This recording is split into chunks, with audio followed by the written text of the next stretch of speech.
You lace up, step outside for your usual walk, and by the halfway point, your feet already ache in a way they didn't used to. You tell yourself it's just getting older, so you push through and change nothing.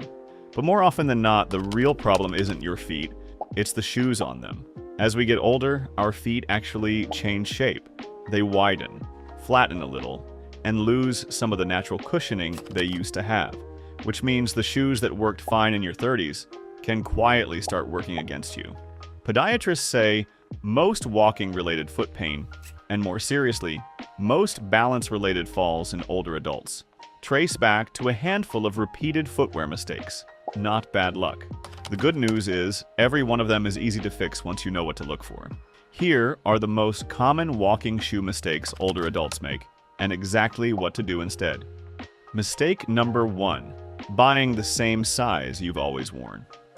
Most people walk into a shoe store and ask for the size they've worn for the last 20 years, without a second thought. It feels like the safe, familiar choice, so why question it?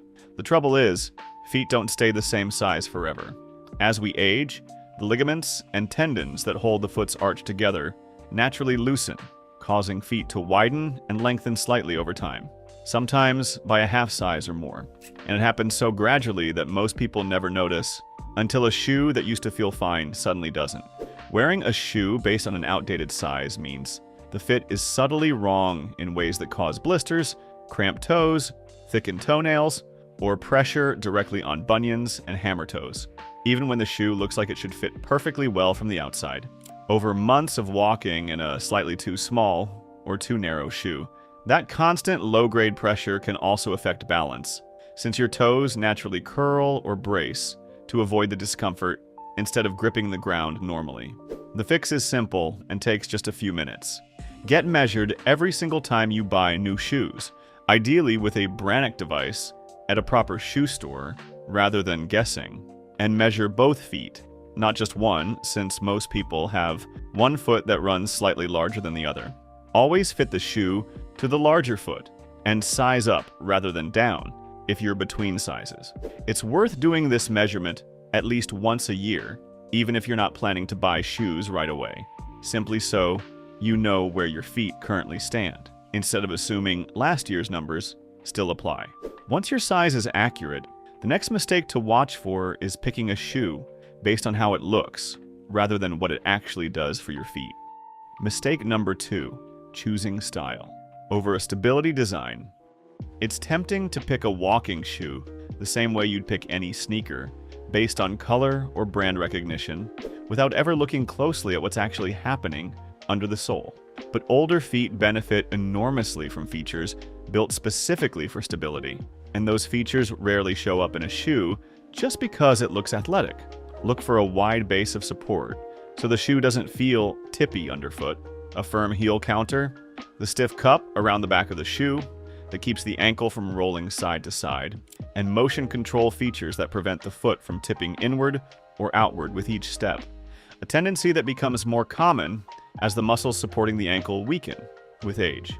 Podiatrists frequently point to shoes like the New Balance 928 V3, which uses a roll bar system running through the midsole specifically to prevent that ankle rolling motion, sometimes called rear foot eversion, and it's often recommended for people with a history of ankle sprains or balance concerns. The Brooks Addiction Walker is another longtime favorite among podiatrists for its firm, stable, motion control platform that doesn't sacrifice support for style.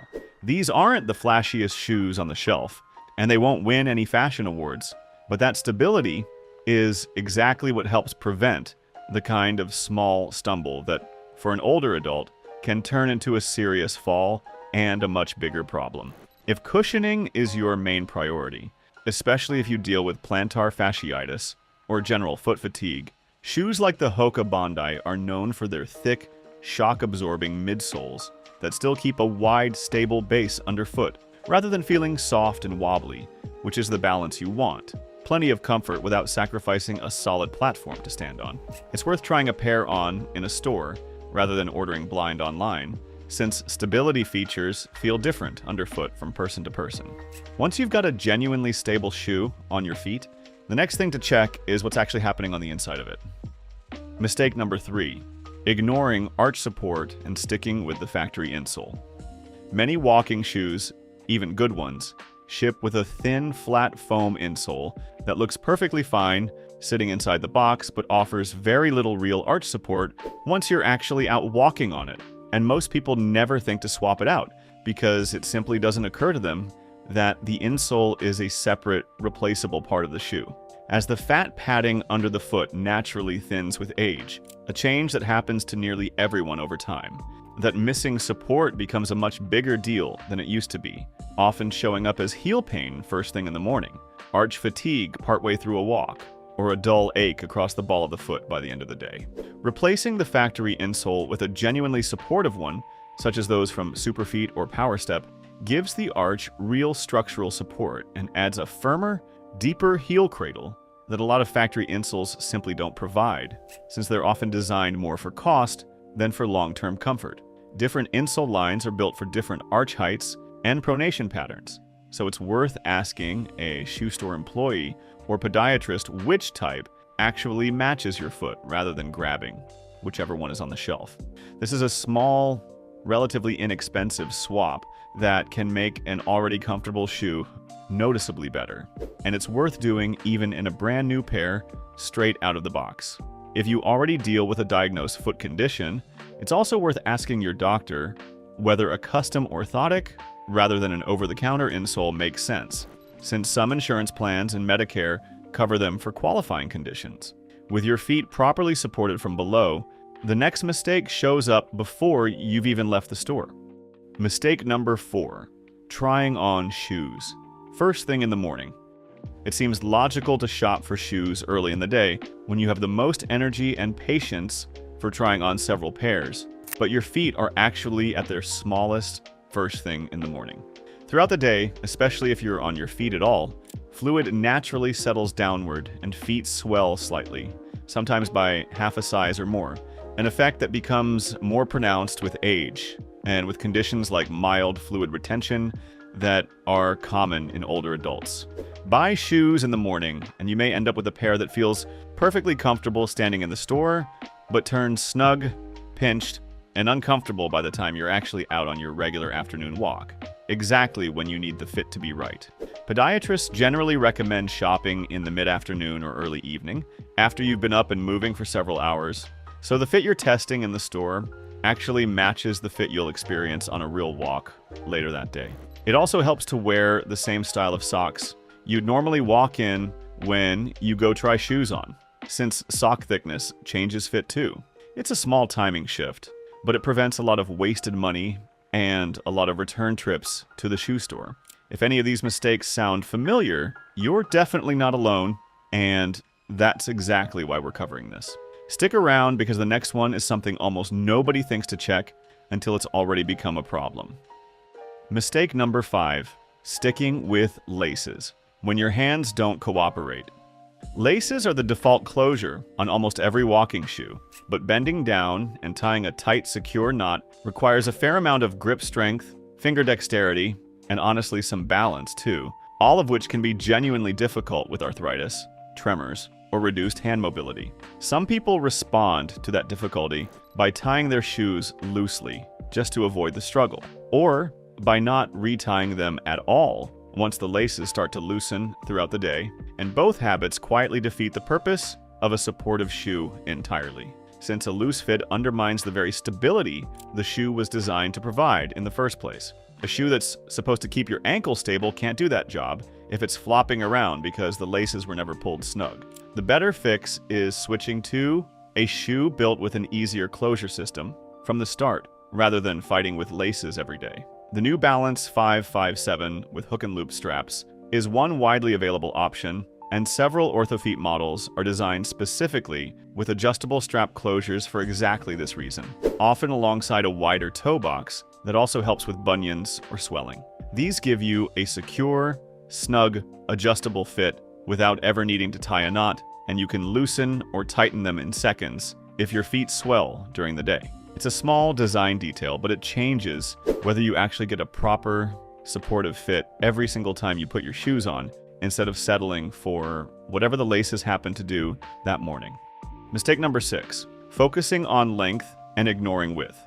When most people think about shoe size, they think purely in terms of length. A size 9, a size 10.5, without giving much thought to width at all. But width matters just as much, especially for older feet, since conditions like bunions, hammer toes, and general swelling around the joints tend to become more common with age. And a shoe that's the correct length but too narrow will squeeze exactly those tender spots with every single step. Many people who feel like they simply have wide feet have actually never tried a shoe in a proper wide or extra wide width, because most shoe stores only stock the standard width on the shelf and don't always mention that wider options exist. The New Balance 928 V3 mentioned earlier, for example, is available in widths ranging from narrow all the way to extra wide, specifically because the brand recognizes how much foot shapes vary as people age. If you notice red pressure marks on the sides of your feet at the end of the day, or if you find yourself loosening your laces just to relieve pressure across the top of your foot, that's a strong sign you need a wider shoe, not just a longer one. Getting width right can solve discomfort that no amount of arch support or cushioning ever will, and many brands offer wide and extra wide versions at a similar price to the standard width, so it's worth simply asking if you've never checked. Mistake number 7, wearing the same pair until they fall apart. A pair of walking shoes can look perfectly fine on the outside, clean, unscuffed, no visible holes, long after the cushioning and support on the inside have quietly broken down, which is part of what makes this mistake so easy to make without realizing it. Podiatrists generally recommend replacing walking shoes every 300 to 500 miles of use, which for most people walking regularly works out to roughly every 6 to 12 months, regardless of whether the shoe still looks new sitting by the front door. Once that internal support breaks down, the midsole foam compresses and stops absorbing shock properly, and the shoe stops holding your foot in a stable, aligned position the way it did when new, which means the very problems a good shoe is supposed to prevent: aches, imbalance, joint strain, start creeping back in gradually, often without anyone connecting the dots back to their shoes at all. A simple habit like writing the purchase date on the inside tongue with a permanent marker, or setting a reminder on your phone for 6 months out, makes it easy to track without having to remember mileage. A quick test is pressing your thumb into the midsole. If it feels flat and doesn't spring back, or if you can easily twist the shoe like wringing out a towel, that's a sign it's time for a new pair, regardless of the calendar. And once you know your shoes are current and structurally holding up, there's one more thing worth checking, especially depending on where you actually do most of your walking. Mistake number 8, ignoring the sole's grip for where you actually walk. A shoe that grips beautifully on a smooth gym treadmill or a mall walking track can behave completely differently on a damp sidewalk, a loose gravel path, or a driveway slicked over with morning dew. And a lot of people never think to match their sole to their actual walking route, assuming any walking shoe will grip about the same everywhere. It won't. Slip-resistant, deeply grooved outsoles matter far more than most people realize, since a slip on an uneven or wet surface is one of the more common and more serious ways older adults end up with a fall injury, often more dangerous than a stumble on flat, dry ground. If you regularly walk on wet pavement, damp trails, or uneven neighborhood sidewalks, look specifically for a rubber outsole with a deep, multi-directional tread pattern, rather than a smooth, minimally patterned one, since more surface contact and more grooves generally mean better traction on unpredictable ground. And if you walk outdoors through icy winter months, a slip-on traction device like Yaktrax, which stretches directly over your regular walking shoe, adds an extra layer of grip on ice and packed snow that even a very good shoe alone can't fully provide on its own. Matching your sole and traction setup to the surfaces you actually walk on, rather than whatever the shoe happens to look like in the store, is one of the simplest, most overlooked ways to walk more safely every single day, in every season. It's also worth thinking honestly about your actual walking route before you buy. A shoe optimized for a flat indoor track isn't necessarily the right choice if your daily walk includes curbs, tree roots, or a gravel park path, and there's no single shoe that does everything perfectly. Matching the shoe to the terrain you'll actually be on beats chasing a single best shoe that claims to do it all. The bottom line: none of these 8 mistakes are about needing bulky, unattractive, old person shoes. They're about matching your footwear to how your feet actually change over time. Get measured for your current size and width. Choose a stable design, like the New Balance 928 RE3 or Brooks Addiction Walker, over a purely stylish one. Add real arch support with an insole from Superfeet or Powerstep. Shop later in the day. Switch to hook and loop closures if laces have become a struggle. Make sure the width fits as well as the length. Replace your shoes on a schedule rather than waiting for them to fall apart. And match your outsole to the surfaces you actually walk on. Each one is a small, specific fix on its own. But together, they're the difference between a walk that leaves you comfortable and confident and one that leaves you sore, off balance, or worse, at real risk of a fall. None of these fixes require a complicated shopping trip either, just a little more attention to fit, function, and timing than most of us are used to giving our shoes. Take a look at the shoes by your front door right now, and be honest with yourself about how many of these 8 mistakes they're guilty of. Let us know in the comments which one surprised you the most, and if this helped, go ahead and subscribe. We walk through a new practical home and health topic like this every week.